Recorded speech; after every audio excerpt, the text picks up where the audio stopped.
Et c'est avec Thierry Garrier. Bonjour Thierry. Bonjour Cécile, bonjour Patrick, bonjour Alors, à tous. dans votre édito politique ce matin, vous analysez le résultat de ce premier tour de la primaire des écologistes.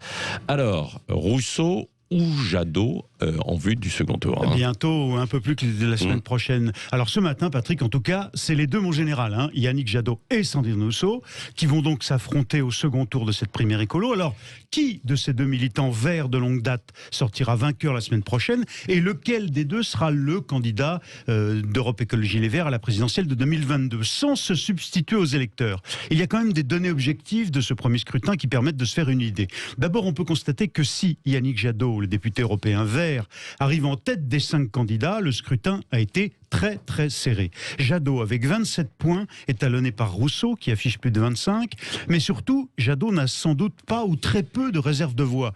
Ce ne sont pas les 2,35% de l'écolo-centriste Jean-Marc Governatori qui lui seront d'un grand secours. Et puis, qui lui seront ces 2,35, pardon, d'un grand secours, je disais. En revanche, Delphine Batho et Éric Piolle, ces deux autres challengers malheureux, avec 22,3% chacun, ne donnent pas de consigne de vote. Mais eux, ils sont tous les deux beaucoup plus proches idéologiquement de Sandrine Rousseau que de lui. La frange écolo-radicale semble donc peser beaucoup plus lourd que l'aile modérée et réaliste que veut incarner Yannick Jadot. En gros, 2 tiers, 1 tiers pour les radicaux. Oui, vous pariez donc sur la victoire de Sandrine Rousseau, alors c'est ça, la semaine prochaine? Écoutez, je m'interroge en tout cas sur ce qui pourrait encore faire gagner Jadot. Lui-même, hier soir, affichait une satisfaction d'être arrivé en tête, bien sûr, mais il avait aussi un petit sourire contraint.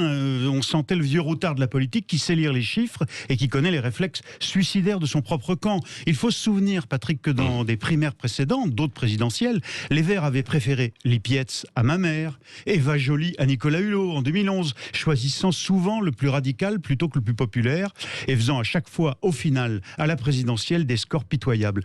Si Sandrine Rousseau, moins consensuelle dans l'opinion aujourd'hui que Jadot, est finalement désignée par la primaire, les Verts ont très peu de chances d'être au second tour, n'ont aucune chance d'être au second tour en 2022. Toutes les enquêtes le montrent. Yannick Jadot, lui, est beaucoup mieux perçu par l'ensemble des Français, au point que les socialistes redoutent de le voir gagner cette primaire et ensuite s'imposer dans la campagne présidentielle devant Anne Hidalgo dans les sondages. Alors, s'il perd Yannick Jadot, cela ferait donc l'affaire d'Anne Hidalgo, alors? La victoire de Sandrine Rousseau, c'est le secret espoir de la maire de Paris et de son équipe. Avec une Sandrine Rousseau, féministe radicale, soutenue par Alice Coffin, par exemple, l'élu verte, qui veut se passer des hommes. Avec un Rousseau, une Rousseau qui prône la décroissance. Anne Hidalgo espère imposer plus facilement son leadership à gauche, en passant pour plus modéré et en retrouvant ainsi un plus grand espace politique. Alors, en conclusion, c'est aussi votre analyse ou pas, Thierry?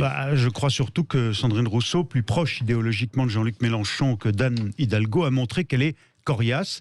Si elle est la candidate des Verts en 2022, elle ne fera aucun cadeau à la maire de Paris. Ça la déportera à Anne Hidalgo sur la gauche. Je lui souhaite bon courage. Oui.